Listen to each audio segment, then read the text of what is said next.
So, StreamYard is showing me that we're live, and I want to welcome everyone to the Genius Leadership Podcast, the live edition.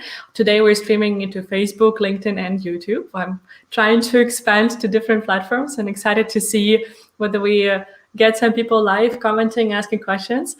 And today, we're going to talk about a very interesting topic that a lot of people are hearing about, but I'm not sure everyone understands what we're talking about. And just in the pre-chat with my guest, whom I will introduce in a moment, I figured out that I don't know enough about that topic because I use the terms well-being and wellness almost interchangeably, but apparently that's not the case. So we're going to talk about that and so much more about the workplace and how to keep ourselves and our employees healthy. And I'm going to talk about this fascinating topic with Jill Kane, a fellow coach in one of the mastermind groups or networking groups that I'm part of. And I'm very excited to welcome you, Jill. Yeah, thank you so much. I'm so excited to be here and just, having known you the last, few months. And so we've gotten to be able to have some great conversations. So I'm really looking forward to this. Thank you. Yeah, I'm always learning from the other ladies and from you in advance. And that's also, that's a really the beauty of networking. The founders of that network, Laura and Kelly, have really created something magical, I think, how they managed to bring people together and build a spirit for us to uncover each other and find the best in sharing with each Yeah, other. I think we all have that same desire to learn more and educate ourselves and connect. So it's been really great. So, Jill, this is a Genius Leadership podcast, and I usually start with asking, what is leadership and who is a leader for you? Yeah, so I think about leadership as, being in the corporate environment, we hear the term manager, management. I don't think it's the same thing as being a leader, because being a leader doesn't mean a job title or, um, you know, having that responsibility of people reporting to you. It's about inspiring people to really take action, based on modeling that behavior. So I feel like that would be my definition of what makes a good leader. Um, and you had asked me that before about different leaders. I have quite a few, but I think a couple that stand out to me, or one in particular, would be Michelle Obama. I just really love what she did when she was in office with the whole "Let's Get Moving" campaign and her initiatives on well-being. You know, in schools, getting kids to eat more healthy and bringing more healthy food into schools. So I really loved all the work that she did there to help push that effort. Yeah, she's a great example. And I read her book, Becoming. I read it in Swedish, and it's called My Story in Swedish. But it's really fascinating to see how all her experiences have brought her to where she was while she was in the house, and how she was connecting the dots. And as you said, she was quite big with the project Let's Get Moving and all the healthier eating. But that also took a while to learn, okay, what is actually the problem really? And she really needed to dig deep and study and understand what is going on, where is the root cause to the huge problems that we are seeing nowadays. So I think she's, as you said, I agree with you. She's a great example of leader because she, first of all, takes action, as you said. Like she has the deep understanding and the willingness to learn, and then she takes action on what she's learning, and she has the capacity to inspire others by her own example first and foremost. Yeah, and I think the other part too is just being able to kind of take adversity and take resistance, especially when you're starting something new and you're really passionate about it. You may not have all that support, so you have to kind of lead yourself and be that strength and support, and seek out other people, ambassadors, people who are going to be part of that mission, part of that team. And you really can't do that unless you're showing leadership qualities, right? Like you can have all the good intentions in the world, but if you can't in a really um, effective way show people the purpose behind what you're doing, the vision, why it matters to them, and connect the dots of this is what we're aiming to do, and here's why, and here's how you can help, and here's how you can contribute. And I think she did that really, really well. So yeah, I love that question. Thanks a lot for the example. It's really a great reminder that anyone can be that, right? And anyone can become the great influencer, not in the social media way, but in the impact way. And you don't have to come from a fancy background or rich family to reach that. So you said about the great intention, and I think that's a good bridge to the topic that we want to discuss, really. So I want to really start from this definition of what is workplace wellness and what is well-being. So let's just get it straight. What's the difference? Yeah, and I don't think you're that far off. And a lot of people use those words interchangeably. I do as well. You know, in everybody has different definitions of what wellness is and what well-being is. And I just think from like kind of the corporate standpoint, historically, we thought of workplace wellness as more pertaining to the medical health. Keeping health insurance premiums down was really the biggest driver of why that started getting traction and attention. Um, the physical health aspects of it have always been really at the forefront. But I think even before the pandemic, but especially in the last year, that it's gotten to be this bigger definition. So I kind of view wellness as looking more at the physical health. Like that's typically the definition that's given. Well-being is really much broader. So it's looking at the whole person's health. So your physical, your emotional, social, financial health, all the different dimensions of well-being that really just matter because you take your whole self to work. So if you have financial stress, it's not like you can put that aside and you can do that for a while and be productive, but ultimately it's going to affect you because all those parts are integrated. So it's really looking at what's going to help people thrive and be at their best. So that, hopefully that clarifies it a little bit, but Yeah. that I just think of it as well-being is a lot broader, encompasses a lot more. Yeah, that's a great clarification for me. Like I'm not a native speaker, so for me, it's still about playing around with the words and understanding them. And yeah, wellness I usually also associate with the physical health in some way. So it's good to see that okay, this is a part of the well-being, and it's only one aspect of that broader term of well-being. Thanks for the clarification. And talking about the wellness, workplace wellness, and also I guess we're now transitioning more into talking about the workplace well-being or something like this. You're helping companies, organizations to introduce the programs to care for their employees. Could you talk a bit about who would need it, from when organizations should start looking at that, maybe some like size of the company in employees or in turnover, or maybe it's a milestone that they reach? Who should start thinking about that as a leader? I think from day one, really, from anybody starting a company, start with yourself. So if you're an entrepreneur working for yourself, it's eventually you will have employees, most likely, or contractors, but it's all how you are showing up. So taking care of yourself. And that extends to even if you're leading larger companies, because I always talk all the time about, there's definitely companies that have really great programs, really great benefits.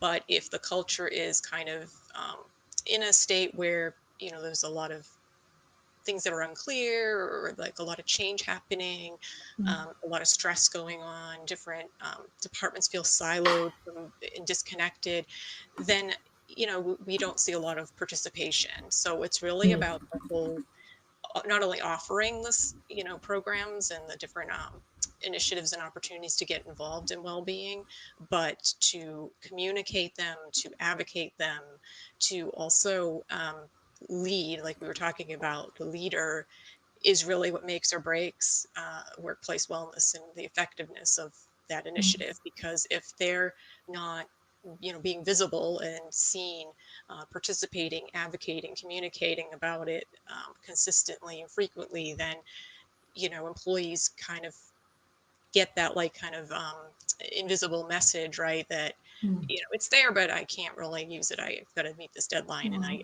can't take a break right now, or I can't um, participate in those things. And then I think another piece, so I want to answer your question first about like the size of companies. So definitely starting early, even at a small company size. But typically, startups are employing the sales and marketing people first, and kind of the engineers or the people who are delivering the product or service. And then HR people are brought in at some point, usually a person or two, and then it starts growing from there. And then you see that they're growing fast, and now they're looking for, what are we going to do workplace wellness wise to support people's well-being. And I think that it could be anywhere from 20 employees, 50 employees. That's where we're going to start seeing those questions come up, and then from there I think it just continues to grow. The other piece of that, I think, is that this idea about workplace wellness, and I look at like kind of before and after. So it originally is kind of thought of as a set of programs or a set of benefits, a set of services, and it's this kind of entity, this thing that you do alongside work. But now I think that we're starting to look at well-being as it's integrated into everything that you do, right? So it's about not necessarily just programs, but like taking breaks, making sure that you have what you need to perform at your best. So if we're working at home, do you have a good location that you can work from and not have so many distractions? Like all those things matter for well-being. It's more about like financial stress and how we're dealing with that. Um, Even like there's a lot of talk about returning to work and the stress and anxiety on that as well. So we're seeing wellness and well-being really become kind of integrated into all those conversations, and into the culture, the employee experience, and not just as kind of like, I don't know if this makes sense to you, because it kind of is thought of more as like a benefit. It's something that's all employees have access to certain programs and things. And now we're thinking of it more holistically, like it's not a program. It's part of your, the way that we do work and the way that you Culture. Yeah. function. Yeah, exactly. Yeah, I really like that you mentioned that word culture, and I will come back to that. But just to summarize that, it's never too early to start. That's what I hear. Start from one, because well-being, we all have it, right? We have all mental health, for example. We have all our physical health, and all the aspects of life, they affect us. So even if you are a solopreneur, start already now with thinking about what is my culture? What is the company culture that I'm building right now? Even if I'm the one-man show, what kind of values do I want to follow, and what kind of values do I want to preach and walk the talk when I do start getting employees. But then you, as I said, Jill, the sweet spot of starting to actively think about the programs to integrate in and really kind of guide the culture is around 15, 20 employees or so. And I would guess that it's not too late to start, right? If someone is listening right now, some genius leaders is tuning in and they're like, oh, I already have 200 employees. It's not like the world is over. You could still start and implement something that will benefit your bottom line and also the health and well-being of your employees. Yeah, absolutely. It's never too late to start or to begin. And I think like what you just mentioned was a really great point of looking at every company has a mission and a vision statement and core values. And we have to think of the same for our workplace wellness, initiative. So we want to have, what's the vision for that? What kind of, culture do we want to have? We would want to be really intentional about designing programs and policies and just ways of working that are going to help facilitate you know embodying that vision.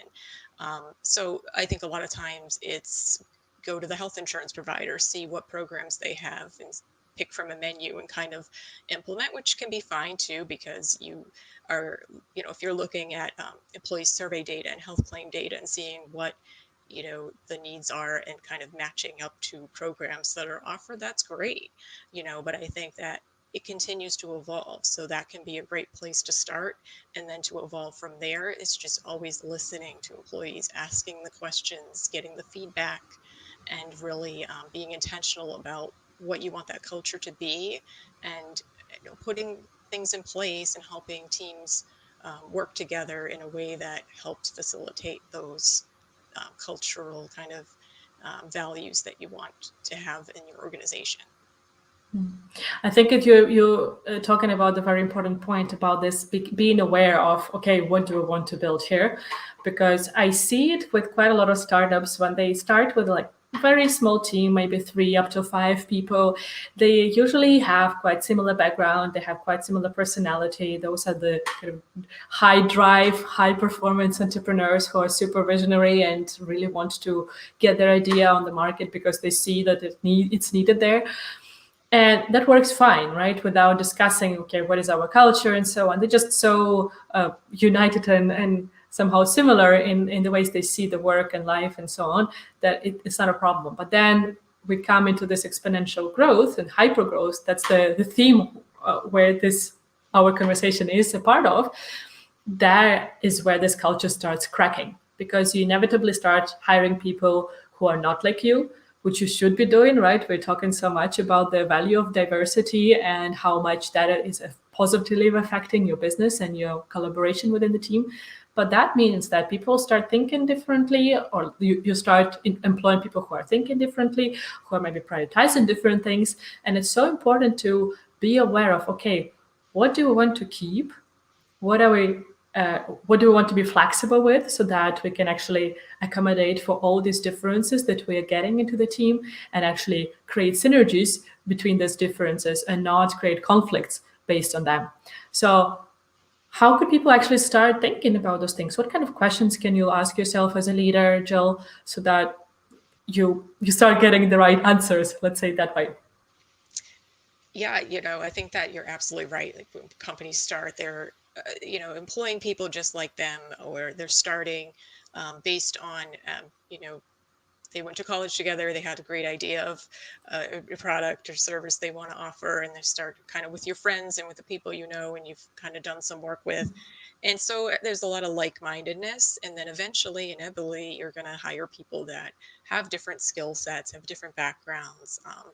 And you do want to do that because obviously that is what will help your company grow, because you're typically serving all customers and they're all different personalities and backgrounds. So I think one of the key things there is really looking at, training managers, really helping managers with their soft skills, with their, being able to really engage, especially right now with remote teams, but in general, just engaging with their teams and really being able to give feedback, evaluate and delegate, and really kind of work in a way that um, works for that manager and that team. And I think that can look different for different managers and different teams, and they have different kind of goals and work styles. And just having that awareness, I think there's a lot to be said for just being aware, even if you don't know the right answer or you don't have experience working with the different cultures or with different kind of people on different backgrounds or different skill sets, or have kind of different thoughts about things. I think it's having the awareness and just the ability to listen, to ask good questions, and to really be able to take and give that feedback too. And again, that kind of ties into well-being too, because then you're helping the team enable them to be high performers and work their best. And really, you can't have that conversation about well-being and wellness without talking about that too. Like, a lot of it is driven by, we want to attract and retain high quality top talent. We want to have high performers and people really engaged. And if you want all of those things, that's great, but you have to start with their foundation has to be, well-being. Well-being has to be in place.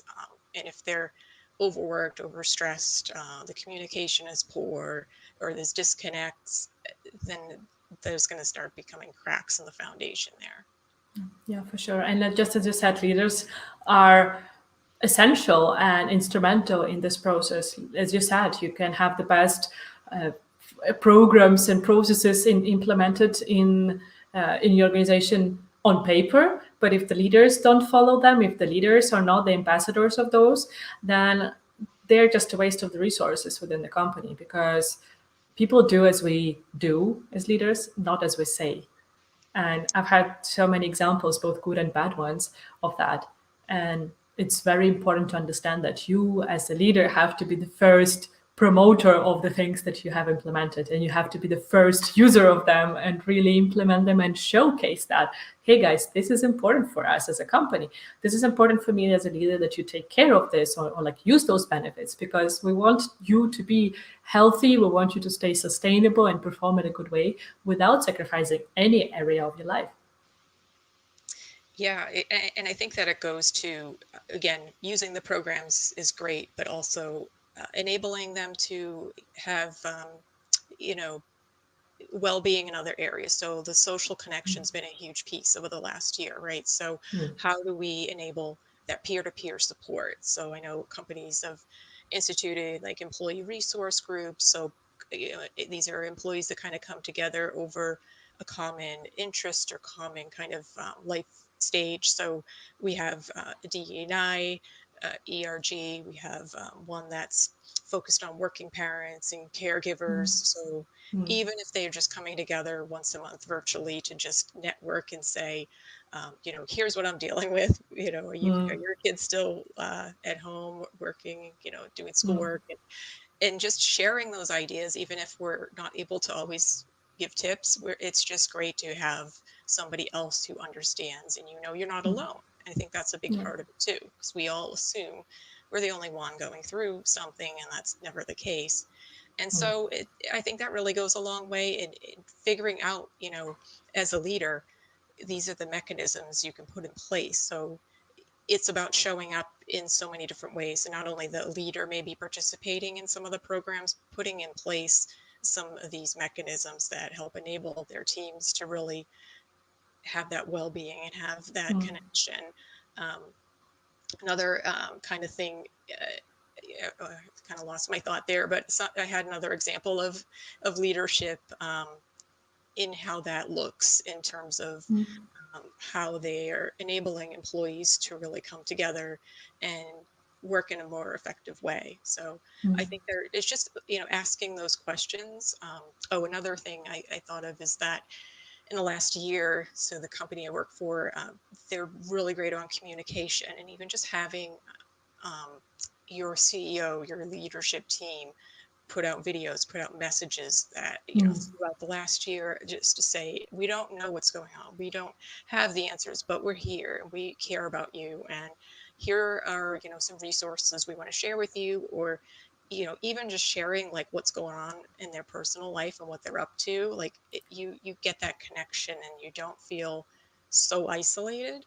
As isolation, even if you are in a household filled with kids and people, still you have that like lack of connection with the workplace, with your colleagues you saw face to face and have coffee with. And so you don't have that now. And so it's really, really important just to have those little touch points and those little moments to put in place that really, people don't think of that as well-being, but that is part of it. It's part of that Yeah. communication and how they're showing up. I really love that you pointed out, Jill, because it's so important. Those small things that really make a huge difference and a big impact.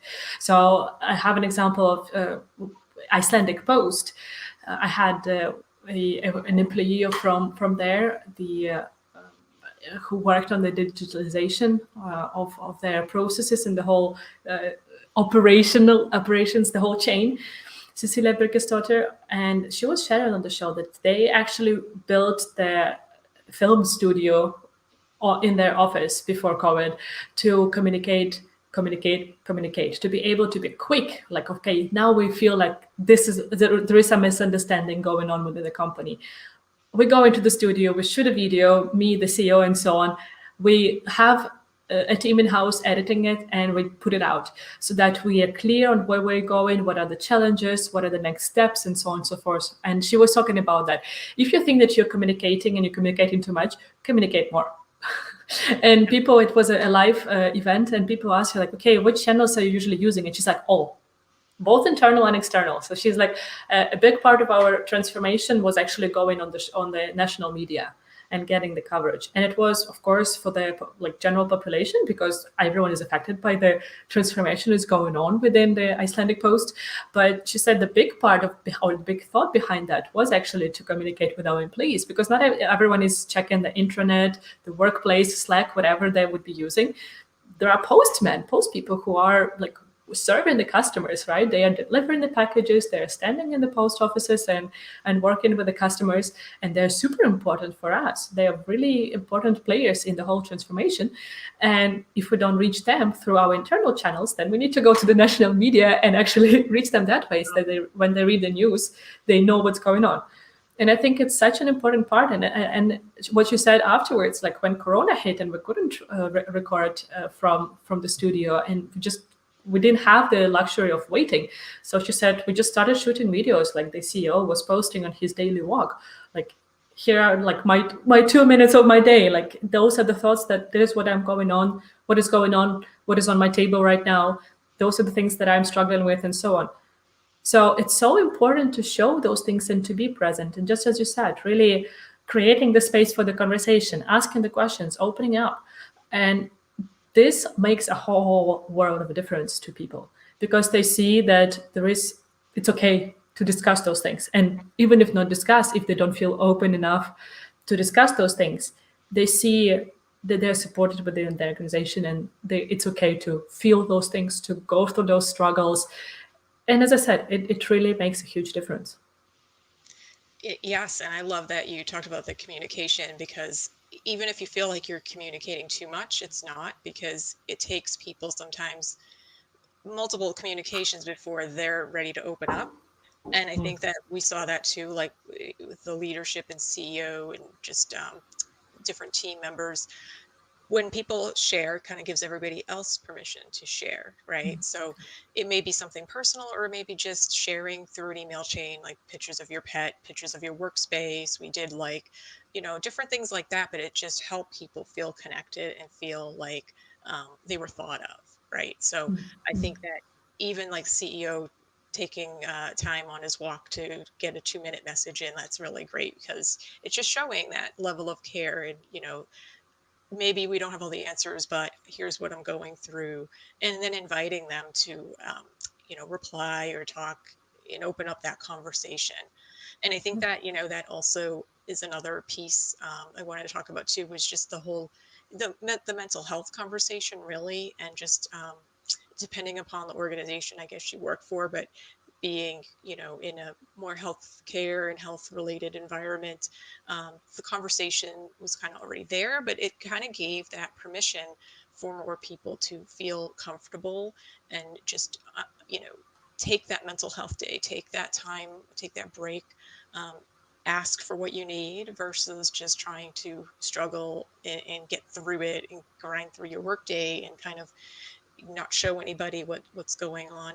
I think when leadership is showing those little moments, and even having little huddles and conversations about that, it gives other people permission to feel like, even if they aren't sharing, they're thought of. They know that there's a connection point, there's a bridge, right? If they have an invitation to share or to connect with that leader or with other people on their team if they need that support. So I'm hopeful that that will continue, and that will just continue to expand throughout more organizations well after this year, because I think that we can't go back to what it was before. So that's one of the positive, I guess, the bright spots I've seen really come out of the last year, is that whole willingness to have the conversation and more opportunities to create those spaces for those conversations to happen. Yeah, definitely. It's good to see the beautiful moments of this tough year, for sure.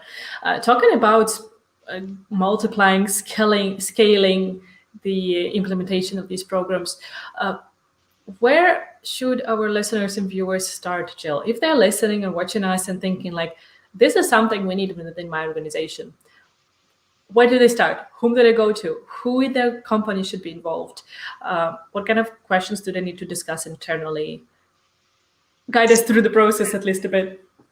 Yeah, so I think it would look different depending on the size of the company. So if you're pretty small, only a few employees, it's really just talking to those employees about what they need.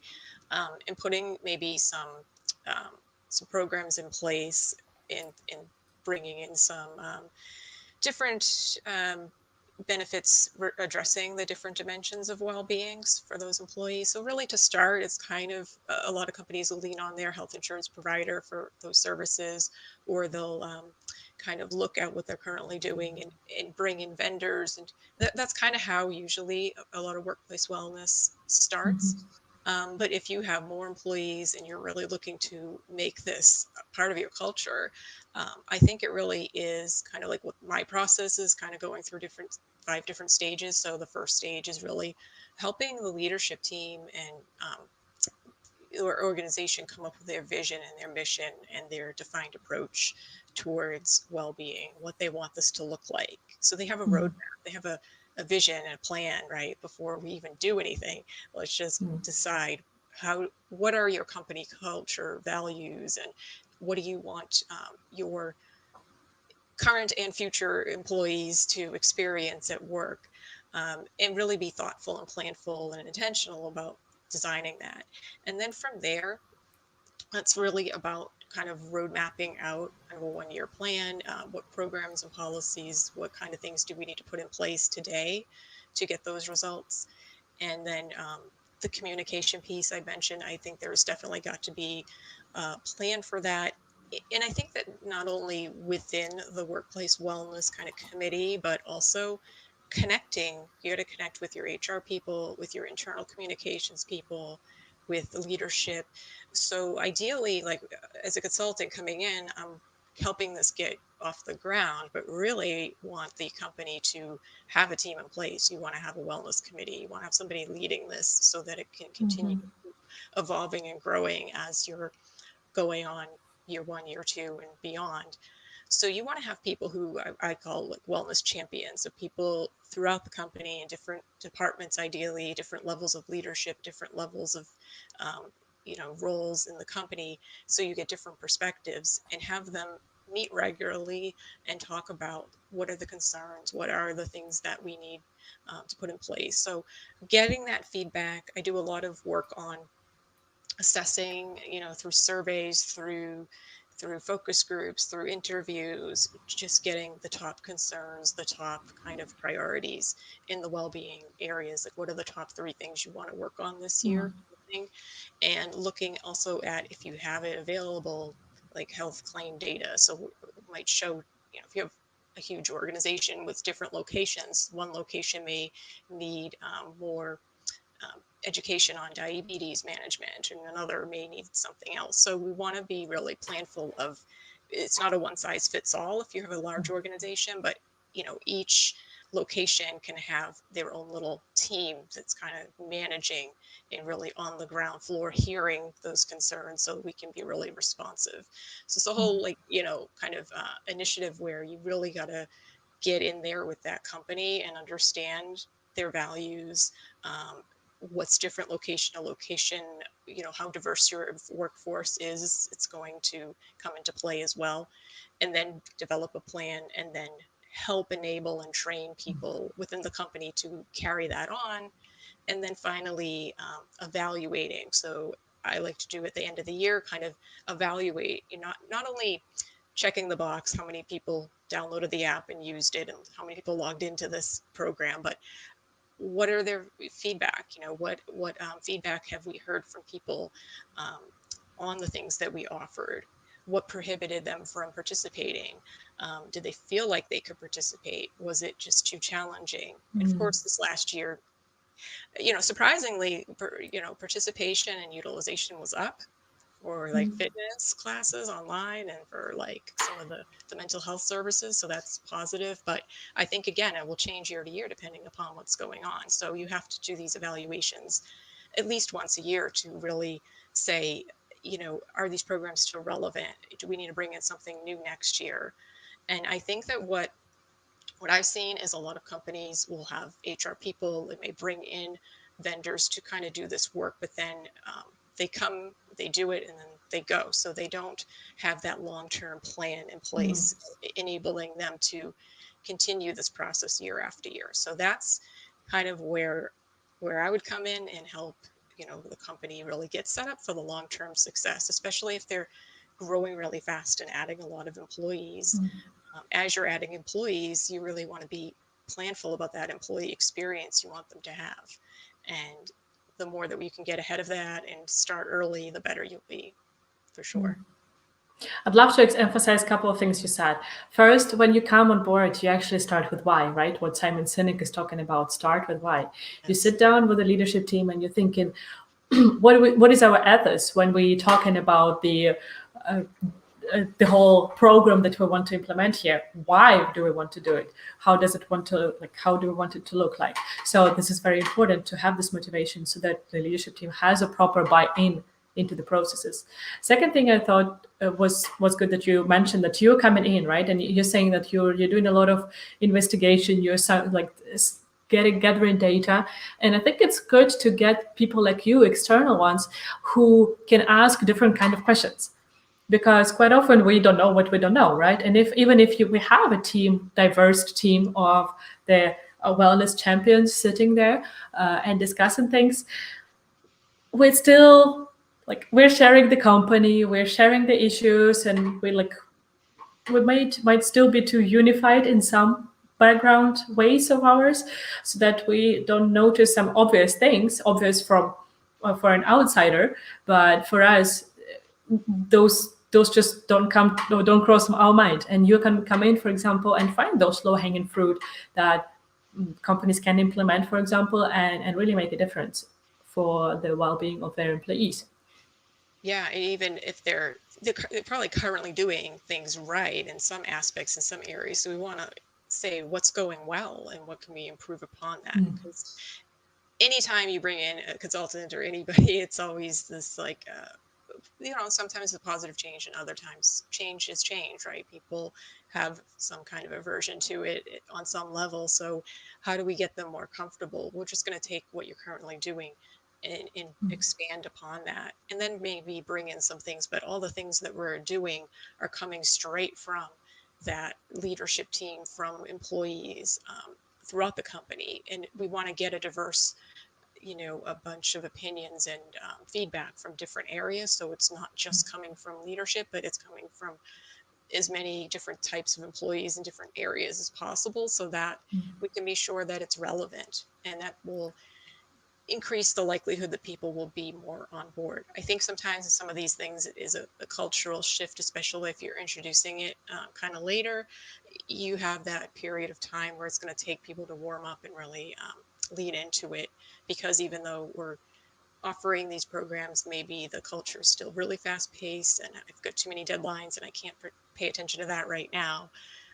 But it will shift, it's got to come from the top as well. But yeah, definitely. I think there is a huge piece of it up front about setting that vision and the mission, getting that information and feedback directly from the workforce, from the employees, and getting the quantitative data from as many sources as possible. That if there are other programs that have run in the past, how many participated, what were the results like, and that kind of stuff. So you can get some numbers from maybe the health insurance company, but ultimately it's also going to be that qualitative data, that feedback directly from employees, and giving them a channel to communicate directly to the vendor, like an outside vendor, anonymously, because there could be things they don't want to share that through their manager, right? So that's going to get a really great overview to implement something that's going to be really relevant and really important and really hopefully exciting to employees. I want to quote two of my guests from the previous episodes of the show. When you talked about change is change, that one of my guests, Chaba Toth, was talking about that word by itself, it means that if we need to change something, something is not good enough. And that automatically creates the mindset of resistance in a way. And he's suggesting to talk about leveling up or upgrading, just like you do in the games. You go to the next level. So yeah, you've reached this level, you've come to the end of it, and then you just get leveling up yourself. Be it yourself as the person, be it yourself as the organization and the culture, and so on. And the second thing you said about that sometimes it's hard to find time and it's too busy and we can't focus on that. There, I think we again need to tap into the why of us as an organization and the culture that we want to build. Because if the wellness and well-being are not the priorities, what is? That, and here I want to quote one of my clients, Daniel Carson, who was on the show, and he was saying about that. If you want to start developing yourself next week or in 3 weeks or in 3 months, because then it will be better with your schedule, he's like, the chances are like super low that your calendar will look differently next week or in 3 weeks or in 3 months. And you just need to put a stick in the ground and really decide, this is important for me and I need to find time in my calendar to do so. And it's very important to like identify what are those non-negotiables for you as the person, as the leader, as the organization that you want to have and you want to live by. And if well-being is one of those things that you for example, say in your values for organization that our employees are important for us, then I don't see any other way that rather than well-being being one of the priorities that is non-negotiable for the whole organization. Yeah, absolutely. I mean, it's the foundation. They can't perform their best if they're not taking care of that first. So it all ties in together, I think, and again, with change, I think all organizations go through change, whether it's, growing through acquisitions or they're downsizing or expanding. Employees are coming and going. There's always change going on with your individual role, with the whole company as a whole. So it's being comfortable with that, but also I think what really has helped, and just over my experience in 20 years in HR, is just the communication. When there's high communication, even if there aren't always answers, just having constant communication really helps, because what it does is takes away some of the uncertainty. It takes away some of that. If people aren't getting answers, they're going to invent their own, and then Yeah. other people will hear that and say, "Is that true?" And so before you know it, there's a lot of misconceptions going around. So I think that it's really important to focus on the change in that respect. And then, I think another thing I hear a lot about, especially in the past year, is just in terms of workloads and people being, working more. They're actually working more because there's no clear boundaries between work and home anymore. And you're on the computer and you're doing other things. So, people are coming back and logging back in late at night. So we need to have managers and leaders really be aware of that and really think about what question can you ask yourself and what can you do to help that kind of go away, so people really feel okay. They feel like they have the permission to disconnect. And maybe it's tougher like in a global organization or with different time zones, but set specific times of day where no emails after this time or on weekends or something. So just things like that, I think, will go a long way towards helping with that prevention of burnout and high stress. So I think that leadership's role is not only enabling the programs, but just showing and modeling that example in putting those resources and mechanisms in place that are really going to help enable people to take care of their well-being. And it's tough. I'll be super honest. I'm guilty of that at the moment. I always was about promoting the time to wind down in the evening and so on and so forth. And nowadays, more and more often, I found myself checking my messages on LinkedIn and so on, because that kind of substituted other social media for me. Instead of going and scrolling through Instagram, for example, I'd rather go and check out my messages for LinkedIn. And I know that it's not an optimal way, and we're discussing it with some partners of mine, the people with whom I'm masterminding, and with my team.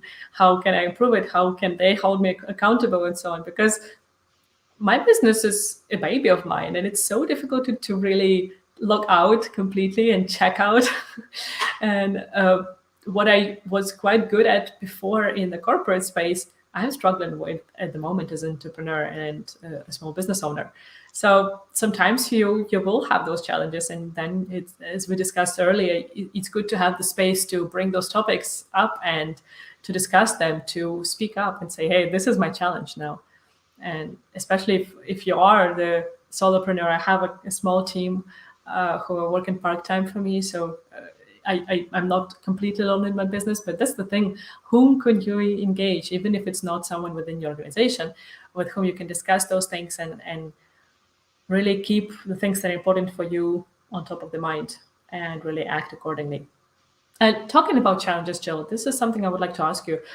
Which struggles and challenges do you notice among your clients, whether it is about deciding what to implement, or the process of implementation, or the process of keeping up with what is implemented in the organization?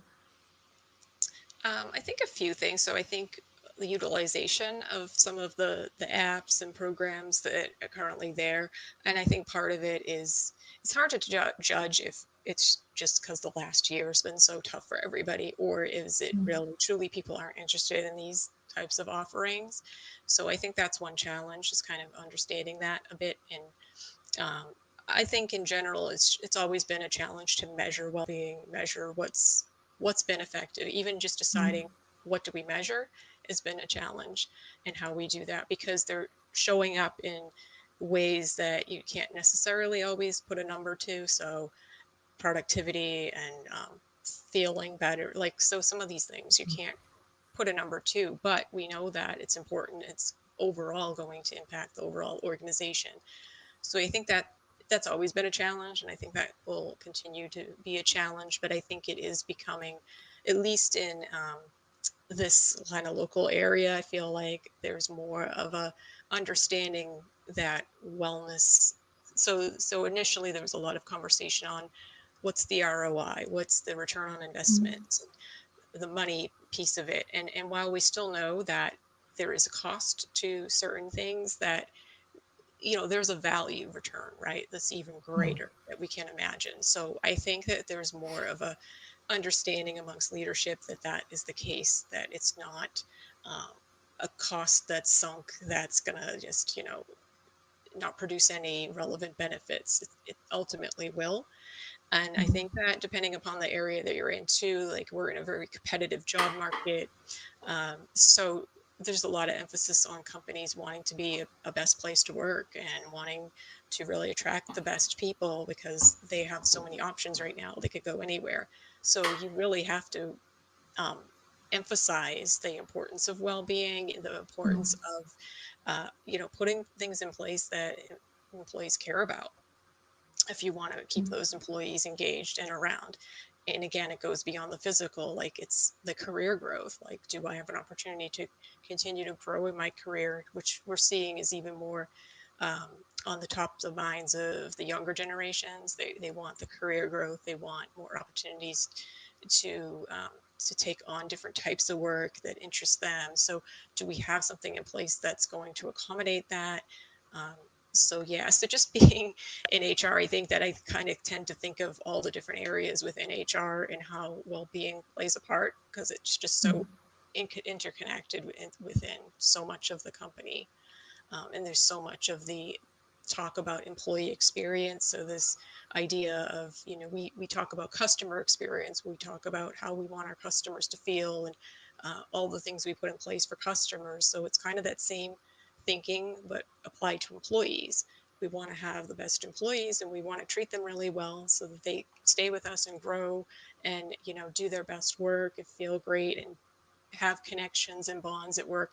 We want to facilitate that. So we need to think about well-being. We need to think about um, how we're creating that environment for them, and how we're having the spaces for them to connect in this remote environment. So yeah, so I think it just creates such a big conversation. I could talk about it for forever. It is a big, and we need to start somewhere, right? And I think it's great that you have covered quite a lot of points, because at least some of them will resonate with our listeners and viewers.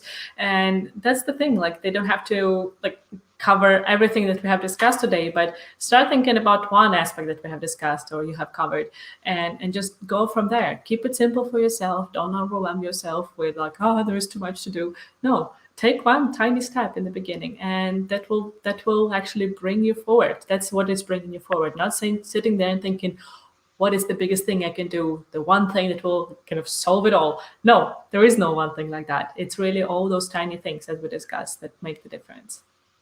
Jill, I would like to wrap up with three questions that I usually ask. One of them is, what would be your three pieces of advice to the genius leaders tuning in? Sure. So I think that on this topic of well-being, like you talked about, where do we start? I think again, it's really listening to those employees, listening to what they need. Um, Another challenge that we saw too was just offering things like mental wellness workshops and webinars.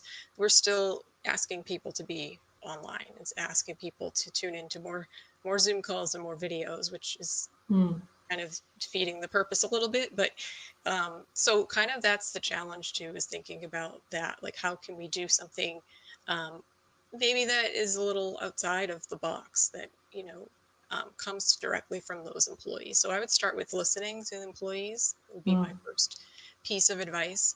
um, I think again, just thinking beyond the physical health, really paying attention to the mental health of employees, and creating lots and lots of communication and touch points at the senior leadership level and at all the managerial levels to ensure that there's always touch points with all employees throughout. So even employees are meeting with their manager once a week, or just having that email check-in, just, hey, how are you doing? So I think that's become even more critical and more important. um, and then I would just say, overall, like it's really paying attention to how do we evolve. So I guess it depends upon the companies. If you're staying remote or you're going to allow people to go back to work, just start thinking about what that means and what that could look like. I think a lot of companies who are planning to have some employees go back to work have already put plans in place for that. I had a conversation earlier about one kind of interesting thing, which was that some employees have had babies during the pandemic, or I know so many who've gotten pets during the pandemic. And, those babies and pets, they only know that you're home all the time, 24/7 with them. And if you're going back to the office, they're going to have to adjust as well. So it's just things to think about that we typically never had to think about before, that you want to be thinking about your particular employees and their life stages and what they're going to need the most in terms of bringing them back to the office or allowing them to continue to work remotely. How can you set them up for success? So I think that's going to be the biggest piece to focus on probably over the next year, is how do we continue to help people? Because after a year plus of doing this, people are at their, the point of just beyond burnout, beyond frustration, and just, um, we're in a different place now. And I think it depends, again, geographically where we are. Um, it- you know, we're seeing people going back to work. Some people are talking about that they're going back to work soon. So really just taking into consideration what that means for people, and that they're going to have some fears and anxieties and some concerns around that because they haven't had to do it in over a year. So how can Yeah. we really address that up front? Yeah, it's good. And it actually, that sounds like you have already answered my question. The next question would be what one practical piece of advice that, or actionable step that our viewers and listeners can take already today and start implementing. And it sounds like this could be a suggestion. And correct me if you would like to suggest something else, but really sitting down and thinking like, how do I want my workplace and our well-being program to be post-pandemic? Just really designing that wishful scenario, and then start thinking how to implement those things. Yeah, I think it is. I think that's what it is. And I think it's thinking about how can, my employees succeed at work? How can they be their best in terms of well-being, health? and just in terms of the way that they're working too. Does that have to change now? Is it realistic to have everybody back in the office, for a normal work day, 5 days a week?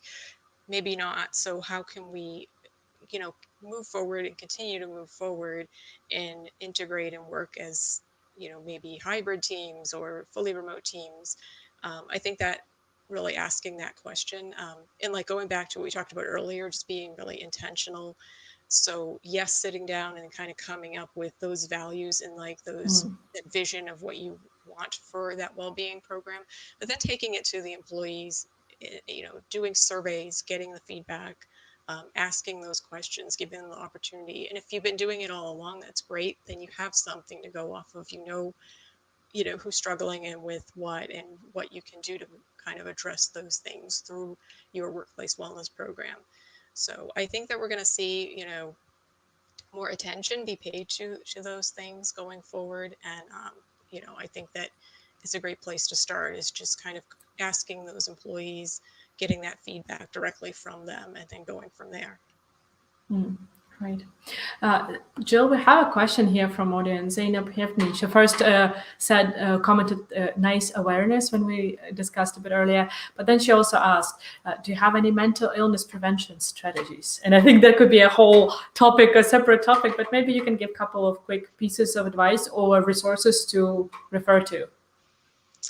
Yeah, so I'm not sure where you're located, but I know one organization called NAMI, which I can give you the link, Anna. Okay. It's a great, NAMI.org, I believe it is. So they provide a lot of resources on mental health. So I'm not sure if you're asking about mental health or mental illness in particular, but for mental health resources, that's a great place to start and gather some information that can really help. So they do a lot of work with organizations. We've, used a lot of their resources in corporations I've been in as well. So that's a great place to start. Great, thanks. We'll put it in the show notes that people can just reach easily. And talking about resources, if people want to reach out to you, learn more about what you do, or reach out because they would like to work with you, what's the best way of doing so? Sure. So you could do that on LinkedIn. I'm just under Jill Kane, or my website, which is jill-kane.com. Great. We'll put those as well in the show notes so that people are easily accessing that information. Jill, so thank you so much for your time and for sharing the experience that you have.